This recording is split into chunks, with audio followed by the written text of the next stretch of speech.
Welcome back to the Blue Rush Podcast. It's our New York Giants podcast for the New York Post. We are back for another season, bringing you 2 episodes a week, Mondays and Thursdays. I'm Brandon London, back for another season. He's been covering the Giants at the New York Post since 1994.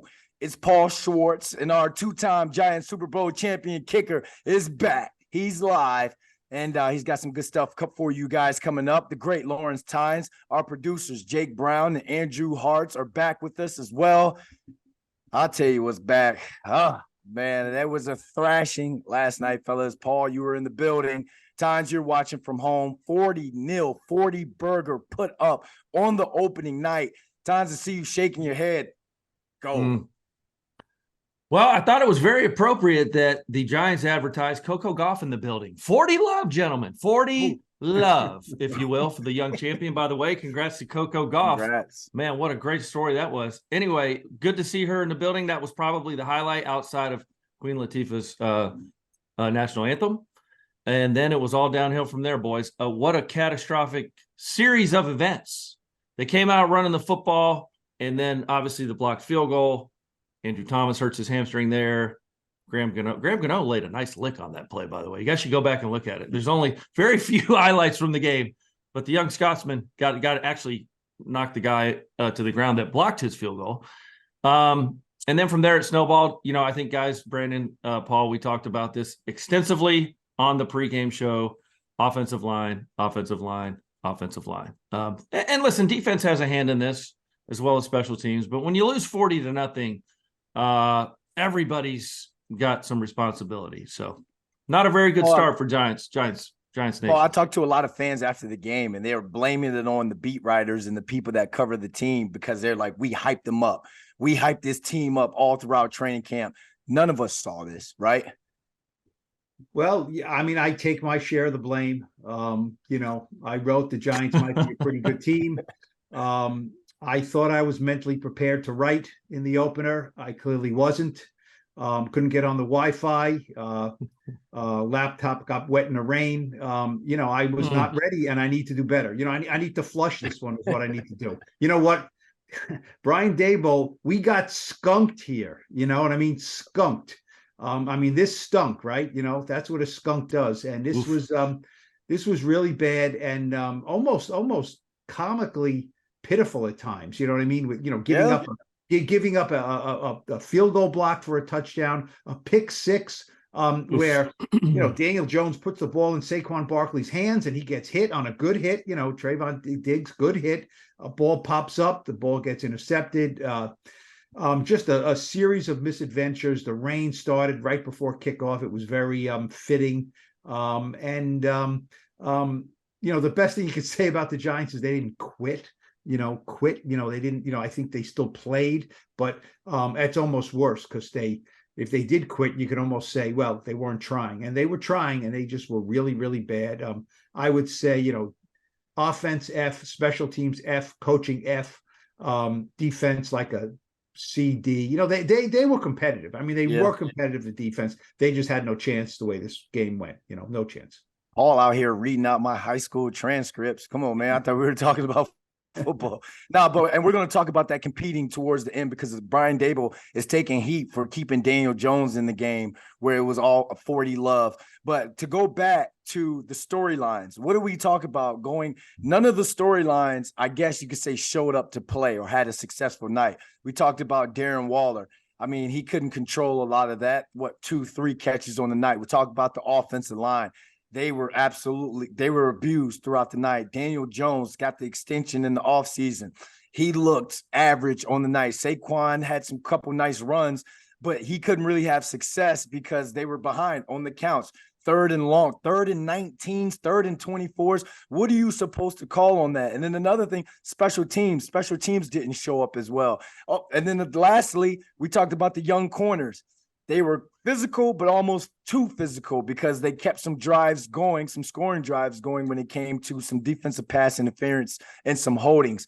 So a lot of people are saying, I was talking to Paul Dottino last night, and he was saying, and this is for you, Tynes, he was saying, scrap it. Don't even have them watch the tape of this game. Just bury it. I'm like, no, you can't bury that because the 2022 Giants, in terms of the way they played schematically, not turning the ball over, not beating themselves, has to meet the 2023 Giants in terms of talent. So Tynes, if you're Brian Dable, Thomas McGahee, Mike Kafka, Wink Martindale, do you watch the tape with these players to try and get whatever corrected, or do you just bury it and move on? Oh, I'm 1000% watching it. Because I just think of how it started, right? They ran the ball really well early. Okay, there's some success there. And then all of a sudden you can see what one error does in a National Football League game, right? Zudu does not stab inside, go inside, take the outside. Obviously, you saw in the next field goal, I believe Bellinger replaced him. So there was obviously something there. And just a great play by number 30 for Cowboys. Can't think of his name, but he hurdles. Still, that's a play that's simple technique, guys. It's day one training camp. Stab inside with your left hand. Go to the outside guy. We get the field goal block. Turning, listen, if we make the field goal 3-zip, okay, we're just banking on Gano to make that. It's just weird how, one play kind of flips a game, gives them momentum. Now, obviously, there was a lot of problems on the right side of that offensive line. I think Andrew Thomas hung in there. I know he was labored a little bit with the hamstring. I thought my young draft pick, JMS, played really well early, moving some people around. But that right side of the line, guys, is a huge, huge question mark. We talked about it ad nauseum. Evan Neal did not play well. Mark Lewinsky did not play well. And they just feasted on that side of the line. But Brandon, to answer your question long-windedly, yes, turn the film on. This is a look in the mirror game. Yeah. And for everybody, coaches, players, wives, children, look in the mirror. Are you doing everything right to help this team win? And, a little bit of it, I just worry that this game could linger to some extent because they got embarrassed, guys, and they've been embarrassed. The core of this team has been embarrassed a lot. Go back to Philly in the playoffs not that long ago. So yes, watch the film, make it hurt, make it sting a little bit. There is no more feeling of powerlessness. We talked about Daniel with the money. They got Waller, they got Paris Campbell. Jalen Hyatt's going to run vertical routes. Saquon is angry and fresh. This all sounds great. And then, it's like you have your radio and it's like, oh, shoot, there's no batteries in it. This look, the Cowboys have the Giants number up front. That's all there is to it. Until further notice, Micah Parsons, DeMarcus Lawrence, they can't block them, period. They can't block them. They do a lot of twist stunts. They are powerful. Micah Parsons is one of the premier pass rushers in the league and sack artists, but it wasn't just him. You mentioned John Michael Schmitz. He put the ball on the ground. He put the ball on the ground. Loss of 14. And he said, you know what? I asked him after the game, and he said, the rain, the sleet, the snow, whatever it is, he said, I cannot allow any outside elements or any outside factors affect what I do. He's a guy who played college football in Minnesota, so he knows about elements. He was hard on himself there.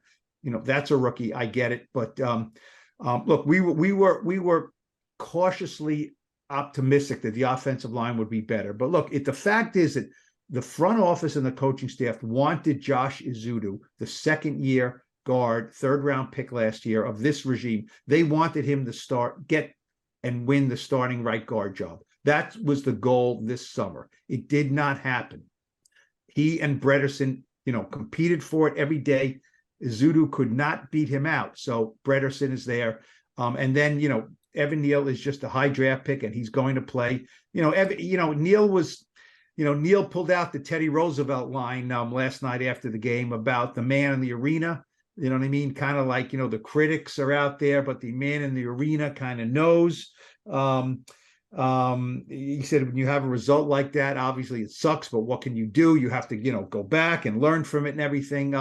That's good stuff, but we've heard that from Evan Neal. We've heard that from Evan Neal. Being a stand-up guy is great, but you have to be a stand-up guy on the field and stand up and not let the guy around you. And, he might be the biggest question mark on the team right now, because if he can't play right tackle at a high level, there are really no other answers.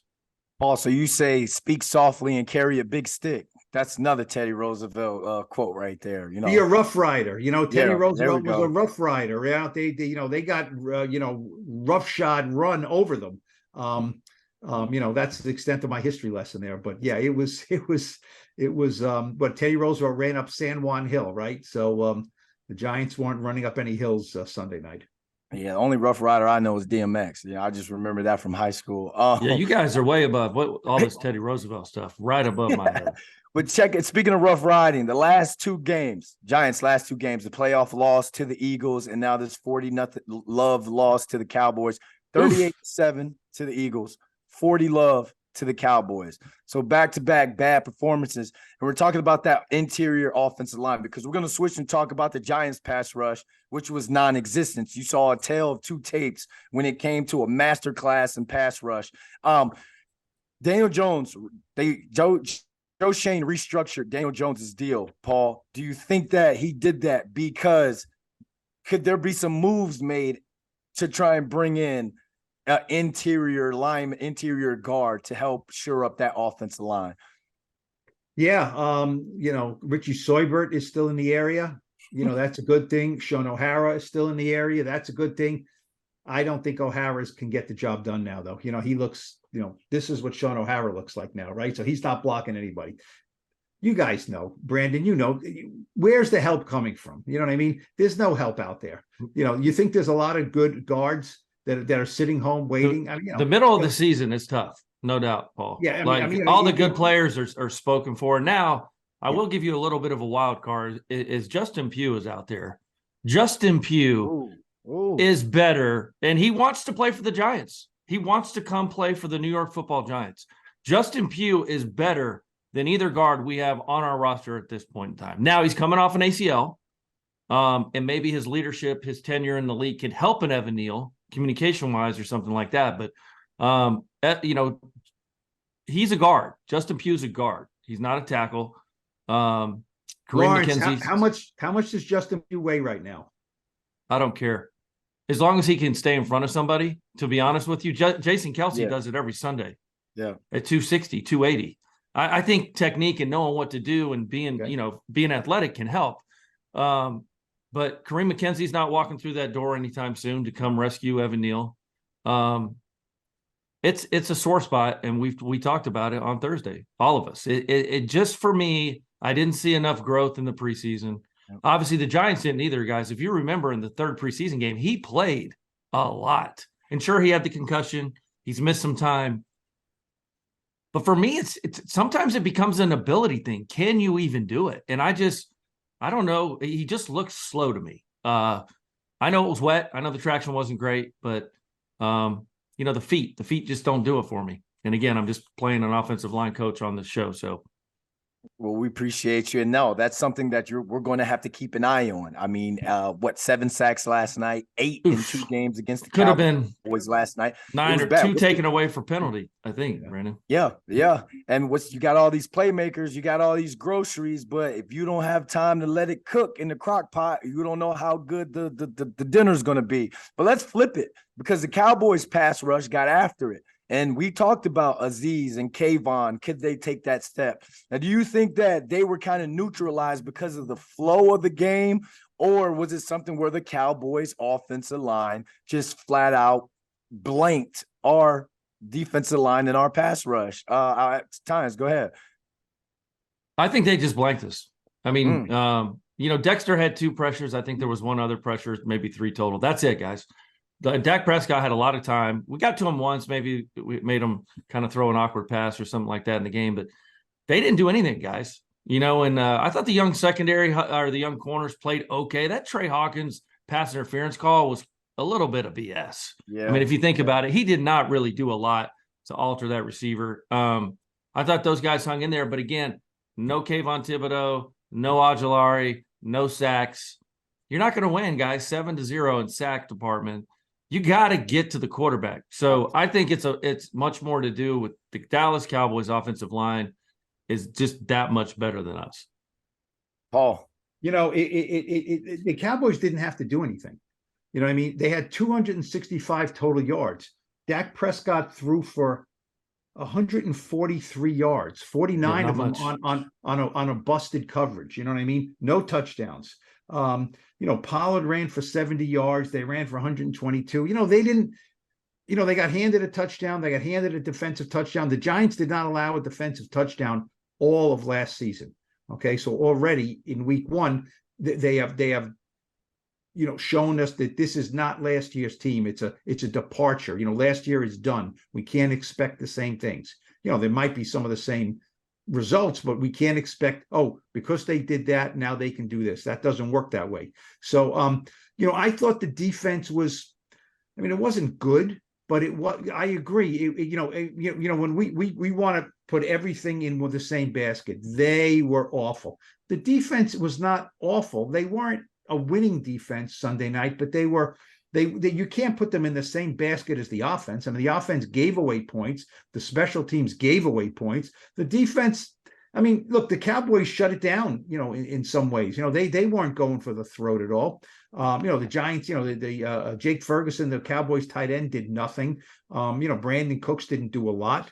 CeeDee Lamb gets, they were like in cruise control, So, I think the Cowboys certainly could have scored more points. Now, the one question I have for you guys is, and then, I'll give you my take is, should Daniel Jones have been in to almost the bitter end? Daniel Jones doesn't know. He only knows one way to play. He's running, he's scrambling, he's getting hit. Obviously there was no protection. I thought it was a bit much that he was in until, the last series of the game. They put Tyrod in. Did you think that was a bit much?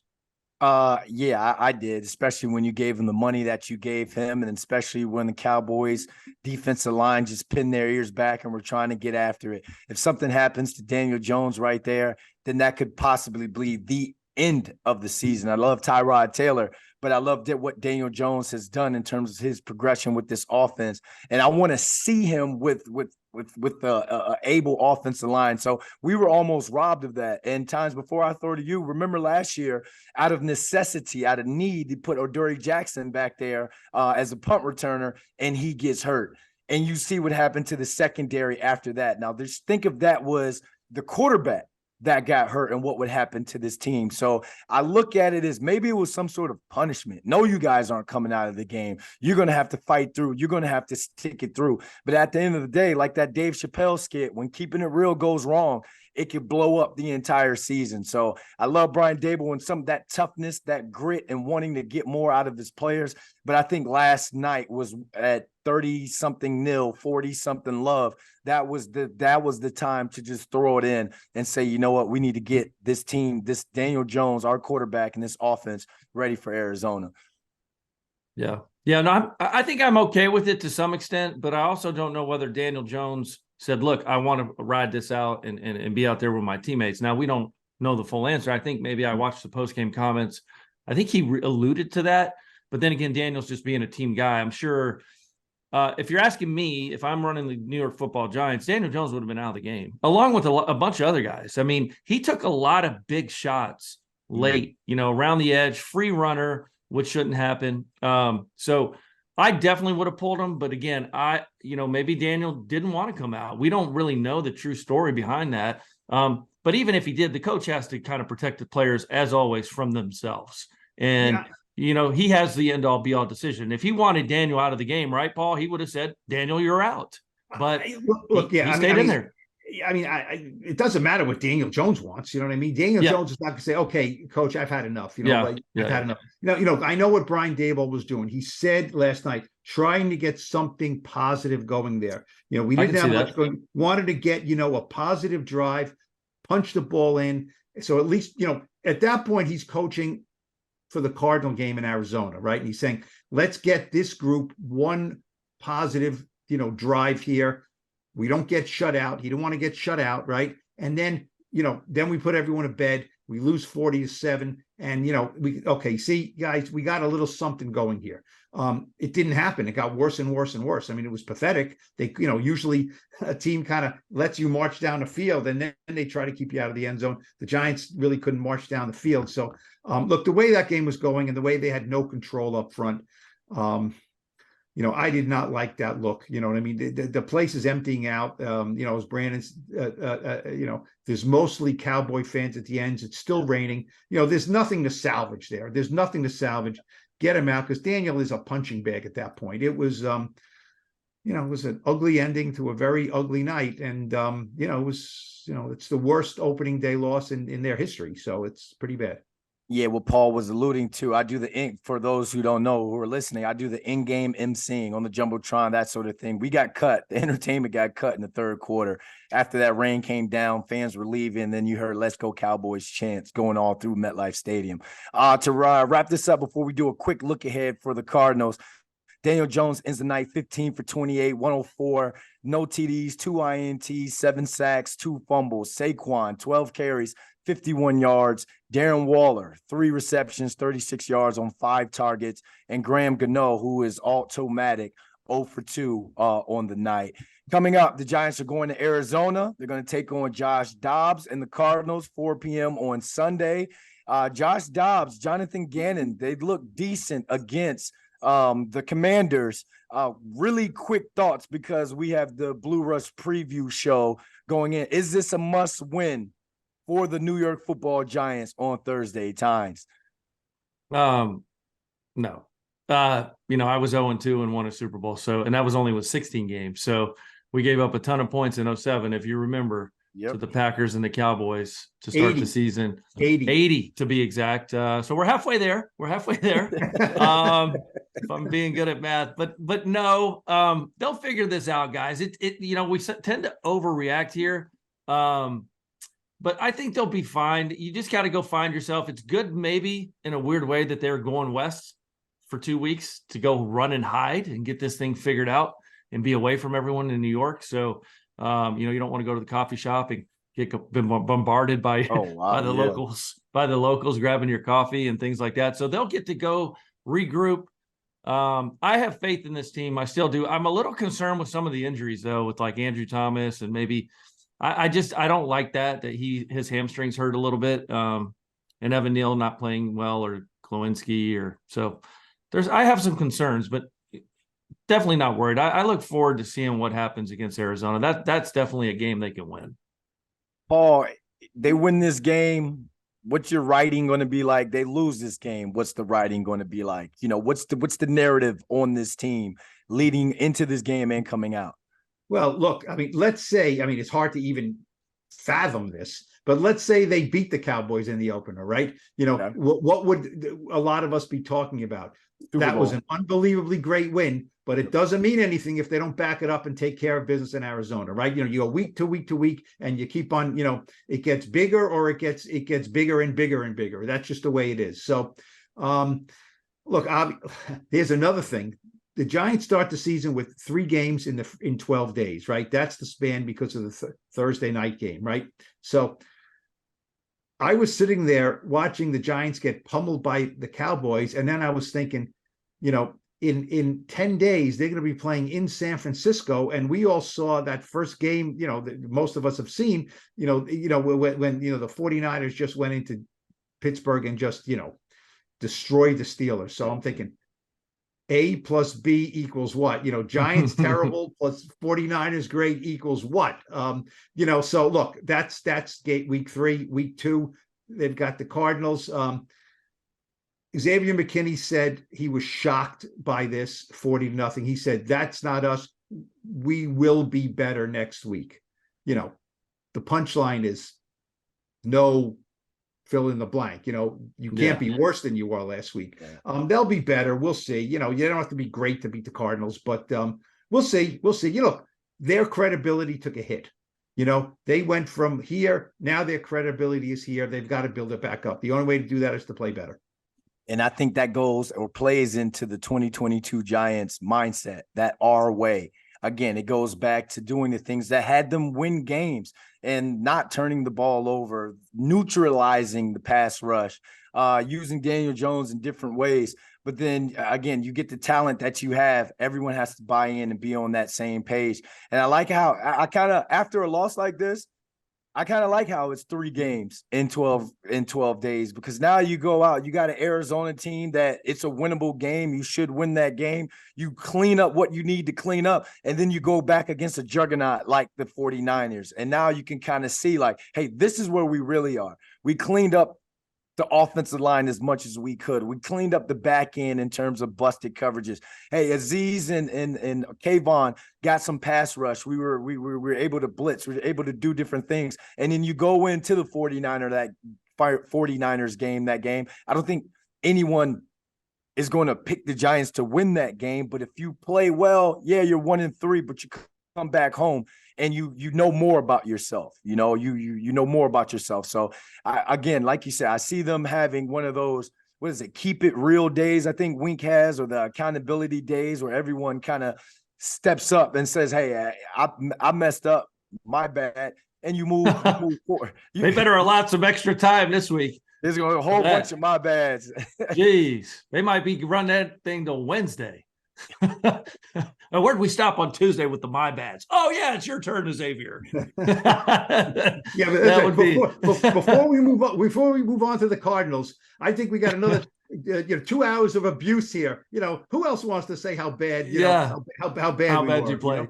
How bad you play? That's funny. You want to know who does? The Scotsman, and let's hear what he has to say. And that says cheerio to episode 147 of Blue Rush, our New York Giants podcast from the New York Post. Thanks to Jake Brown and Andrew Harsh for producing the show. Lawrence, that was a bloodbath on Sunday night, and the weather looked miserable. Aren't you glad you were in Kansas and on the Yellow Brick Road instead of in the swamps of MetLife Stadium? Oh, yes. It looked like a lovely atmosphere for a Cowboys fan. Subscribe to Blue Rush on Apple Podcasts, Spotify, or wherever you get your pods. Watch full episodes by subscribing to the New York Post Sports YouTube page. Lots of words there. Just follow the Blue Rush playlist. Give us a wee thumbs up and comment below. Are you worried about the Giants? I certainly am. For Paul Schwartz, Brandon London, Jake Brown, and Andrew Hartz, I'm Lawrence Tynes. We return for our Blue Rush preview podcast Thursday as we look ahead to the Giants matchup against the bloody Cardinals. Thanks for listening to Blue Rush, folks. Cheerio!